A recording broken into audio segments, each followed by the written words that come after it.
ஒரு காலத்தில் வீரசேகரன் என்ற ஒரு மன்னன் இருந்தான். அவன் ஒரு சக்தி வாய்ந்த இராச்சியத்தை ஆட்சி செய்தான். படைபலம் இருந்தது, செல்வம் இருந்தது, ஆனால் அமைதியில்லை. அவன் மனதில் எப்போதும் ஒரு கேள்வி: நான் உண்மையிலேயே ஒரு நல்ல மன்னனா? ஏனென்றால் கடந்த சில ஆண்டுகளில் அவன் எடுத்த முக்கியமான முடிவுகள் எல்லாம் தவறாகியிருந்தது. ஒரு பெரிய நீர்த்தேக்கம் கட்டினான், அது உடைந்தது. புதிய வரி விதித்தான், மக்கள் சிரமப்பட்டார்கள். போருக்கு சென்றான், தோல்வியடைந்தான். மக்கள் மெதுவாக அவனை நம்பிக்கை இழந்தார்கள். அரண்மனையில் இருந்த ஆலோசகர்கள் கூட அவனை நேராக பார்க்க தயங்கினார்கள். ஒரு நாள் ஒரு வயதான பெண் அரண்மனை வாசலில் வந்து கத்தினாள்: மன்னா, எங்களுக்கு பாதுகாப்பு வேண்டாம், நாங்கள் தவறான முடிவுகளிலிருந்து விடுதலை வேண்டும். அந்த வார்த்தை வீரசேகரனின் இதயத்தை குத்தியது. அவன் சும்மா நின்று விட்டான். அந்த இரவு முழு அரண்மனையும் அமைதியாக இருந்தது. அவன் தனியாக மேல் மாடியில் நின்று கொண்டு நிலவை பார்த்து கொண்டிருந்தான். என்ன தவறு செய்கிறேன் நான்? என்னிடம் இல்லாதது என்ன? அவன் மனதில் பதிலில்லை. அவன் சிம்மாசனத்தில் இருந்தாலும் அவன் உள்ளம் முறிந்திருந்தது. அந்த நேரத்தில் ஒரு சிறிய சத்தம். அவன் கவனித்தான்.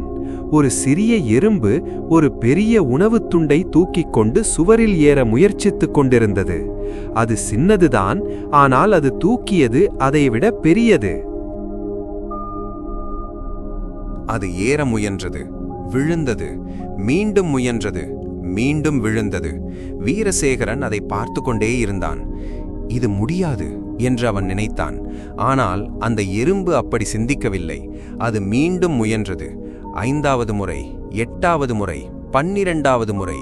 ஒவ்வொரு முறை விழுந்ததும் அது ஒரு விஷயத்தை மட்டும் செய்தது: மீண்டும் முயற்சி. அது தன் சுமையை குறைக்கவில்லை, தன் பாதையை மாற்றவில்லை, ஆனால் தன் முயற்சியை மட்டும் நிறுத்தவில்லை. அந்த காட்சி மன்னனின் உள்ளத்தில் ஏதோ ஒன்றை உடைத்தது. நான் என்ன செய்கிறேன்? நான் தோல்வியை பார்த்ததும் நான் நின்று விடுகிறேன். ஆனால் இந்த சிறிய உயிர் தோல்வியை பார்த்து முயற்சியை அதிகப்படுத்துகிறது. அவன் மூச்சை ஆழமாக விட்டான். அவன் கண்களில் ஒரு புதிய வெளிச்சம். நான் தவறுகளை செய்தேன், ஆனால் நான் முயற்சியை நிறுத்திவிட்டேன். அதுதான் பெரிய தவறு. அடுத்த நாள் வீரசேகரன் ஒரு புதிய முடிவெடுத்தான்.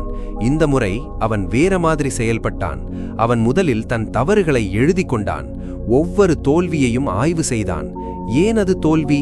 எந்த இடத்தில் தவறு? அவன் முதன்முறையாக தன் ஈகோவை ஒதுக்கி வைத்தான். அவன் மக்களிடம் சென்றான். அவர்களுடன் உட்கார்ந்தான். கேட்டான், பேசவில்லை. ஒரு விவசாயி சொன்னான்: மன்னா, நீ எங்களுக்கு தீர்வு கொடுக்க முயற்சிக்கிறாய், ஆனா எங்களிடம் என்ன பிரச்சனை என்று கேட்கவே இல்லை. அந்த ஒரு வரி அவனுக்கு ஒரு பெரிய விழிப்புணர்வு. அவன் புரிந்து கொண்டான்: நான் தீர்வு தேடவில்லை, நான் என் முடிவுகளை திணிக்கிறேன். அவன் அணுகுமுறையை மாற்றினான். சிறிய முயற்சிகளால் ஆரம்பித்தான். ஒரு பெரிய திட்டமில்லை, சிறிய மாற்றங்கள் மட்டும். மெல்ல மாற்றம் ஆரம்பித்தது. நீர்த்திட்டம் இந்த முறை சரியாக செயல்பட்டது. வரி மக்களுக்கு ஏற்றபடி மாற்றப்பட்டது. மக்கள் மீண்டும் அவனை நம்ப ஆரம்பித்தார்கள். 1 வருடம், 2 வருடம். மெல்ல அந்த இராச்சியம் வளர்ந்தது. ஒரு நாள் அதே வயதான பெண் மீண்டும் வந்தாள். இந்த முறை அவள் கத்தவில்லை, அவள் சிரித்தாள். மன்னா, இப்போது நீ ஒரு அரசன் இல்லை, நீ ஒரு தலைவர். வீரசேகரன் சிரித்தான். அவன் சொன்னான்: நான் வெற்றி பெற்றது என் புத்தியால் இல்லை, என் தோல்விகளை ஏற்றுக்கொண்டதால். நான் மாறியது ஒரு எறும்பை பார்த்ததால்.